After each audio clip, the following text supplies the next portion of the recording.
I'm a little late with bringing you your June update, but here it is today. I just finished channeling the Arcturians and asking them for their guidance this month, and they focused on the aspect of grief that we may be feeling this month that may be coming up for us around a sense of loss of security, around things that we thought to be true of our social systems, of our political figures, and whatnot, and perhaps even a sense of loss of our identity, our collective identity of who we think we are as humans, right?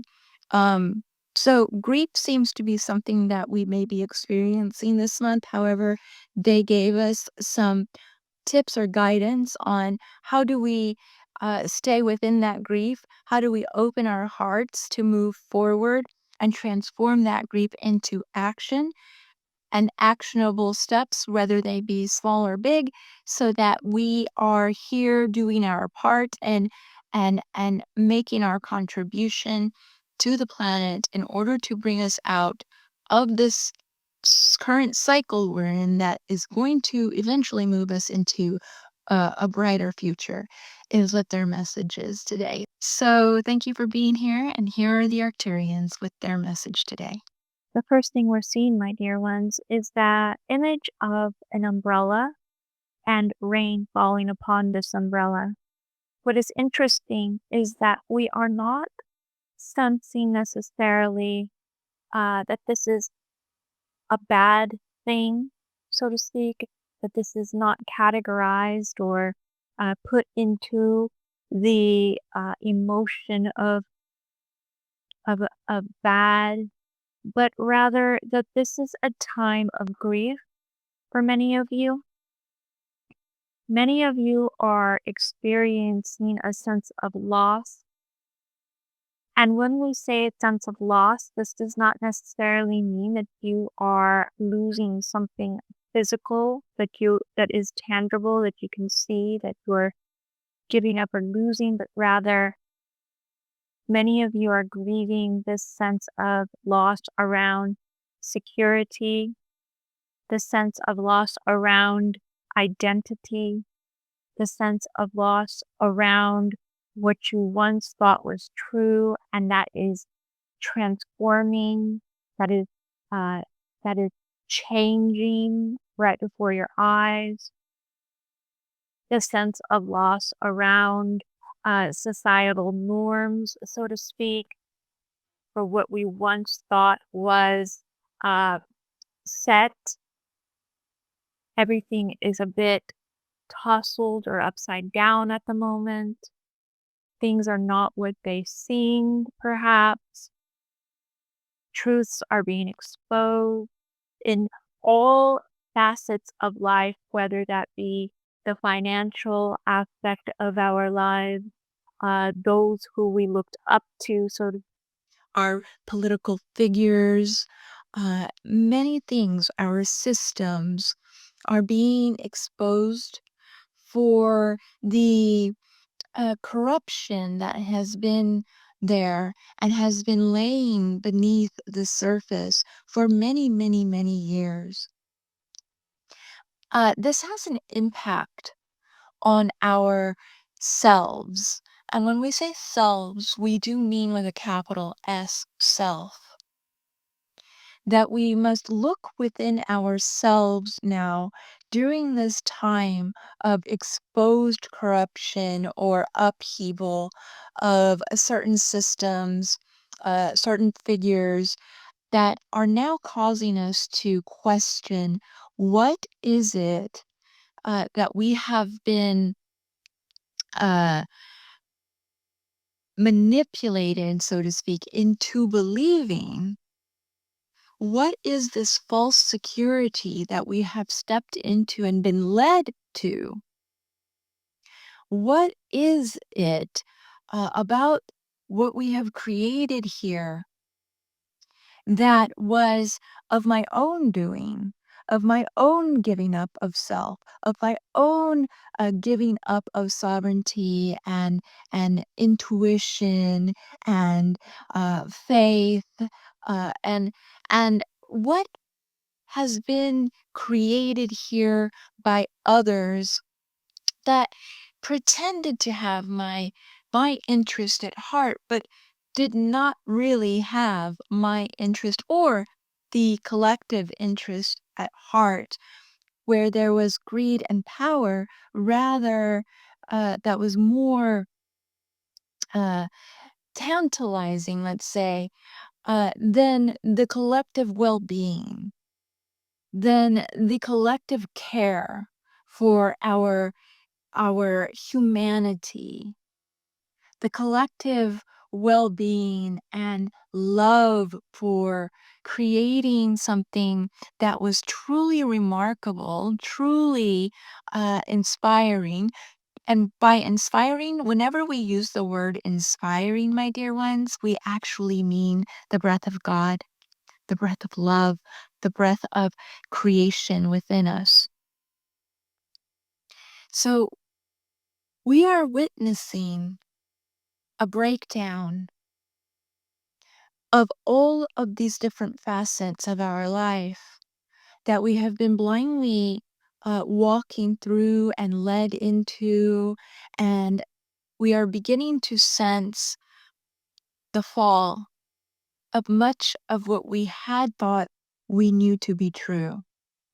And there's going to be a grieving process around this as we begin to come into the new way of being, as we begin to understand fully the impact it has had on our society, on our mental health, on our physical health, on our children's well-being, and of the future, the impact of the future. What do we want our future to look like? And how can we be more responsible in creating that future where humanity's well-being is at the forefront? How do we uh, contact or access the heart's knowledge, the heart's wisdom, the inner knowing of how to care for ourselves and others, and execute that in systems that work for all of us?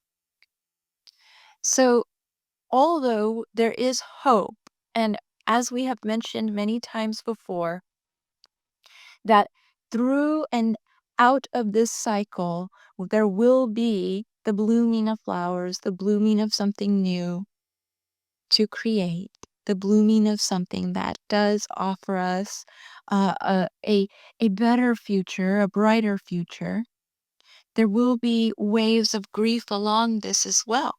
There will be waves of sadness, waves of loss, the sense of losing what we knew to be true, the sense of losing security, and knowing that in order to bring forth change, we have to move through the grief, and we have to move through the discomfort, and we have to move through the collective healing that must take place in order for all of us to move forward to this brighter future. There's a lot of grief on the planet right now. There is grief of what is being witnessed in the suffering of others, and there is grief for ourselves, because this is the impact of watching the suffering of others, is that we get to remember our hearts. And remember is remembering. It's almost like reuniting with our heart space, where the numbness can no longer be in operation, where it can no longer be veiling us from the truth. We have been led into a numbness, so to speak, into a desensitized, into a desensitized, desensitized, desensitized, into a desensitized state. but we can no longer operate in this state. And so when you become aware and you become open to receiving and understanding and relating and feeling the impact around the world, feeling and relating to the suffering from your heart, then we become unified. Then we remember that we are one. You cannot numb yourself from what is occurring right now on the planet. You must allow yourself to feel the grief, because that is what keeps the heart open. That is what causes the love to be stronger and grow into a greater capacity for creating what is next. So, what we're seeing is that June may be a heavy month for many of you in terms of waking up, in terms of feeling grief, in terms of allowing that grief to transform itself into energy that creates action, and that action leads to the transformation that we have been speaking of for many, many years. There is going to be a tipping point, dear ones, a tipping point where all is exposed and we can no longer walk blindedly through life, where we must choose humanity over desensitized state, over, well, it's not infecting me directly, so everything's fine right now for me. If everything's fine for me in this moment, I'm just going to ignore what's occurring around me. No, because what is occurring around you is occurring to you as well. We are all one. We are all sharing this frequency, this planet together. And can you imagine that if it was on the other, if it was the other way around, that someone would ignore your suffering, and someone would say, "Hey, well, it's not happening to me, so good luck. I wish you well, but I can't do anything about that." No, dear.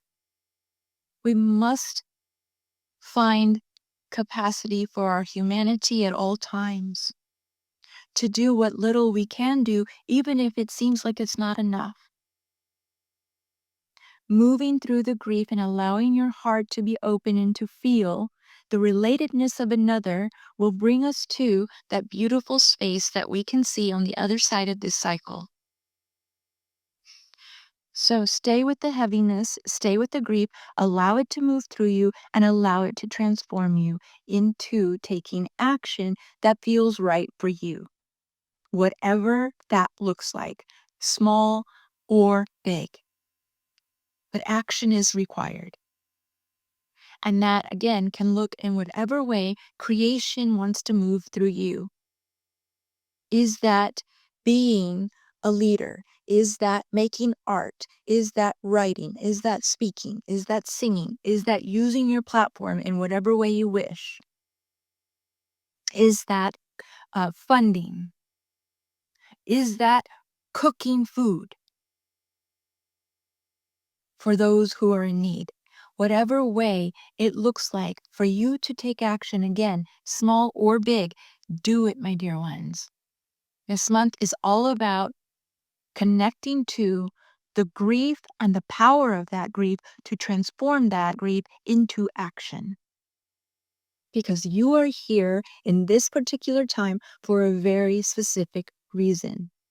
You are here to contribute whatever it is that is within you, that is seated within you, that must be created through and within you, and to be executed into the world so that we move forward through this cycle into the brighter future that is ahead.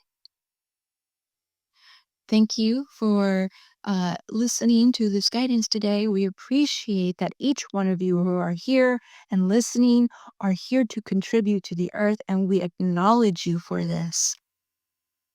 This has been the Ninth Dimension Arcturian Council. Thank you. All right. Again, thank you for being here today. And I would also like to acknowledge you for being here. Thank you for being someone interested in listening to the guidance of the Arcturians. Thank you for being a human on the planet who is interested in higher consciousness, who is interested in spiritual evolution, who is interested in taking action in the world. And I find that to be incredibly important. We cannot just navel gaze and be in our own bubble of spirituality. We need to continue taking action in the real world, creating change and creating transformation with our open hearts. It's very important to be in the world. Contributing what you are here to contribute. I think that's very important. So, thank you for the actions that you take in helping our humanity move forward to this brighter future.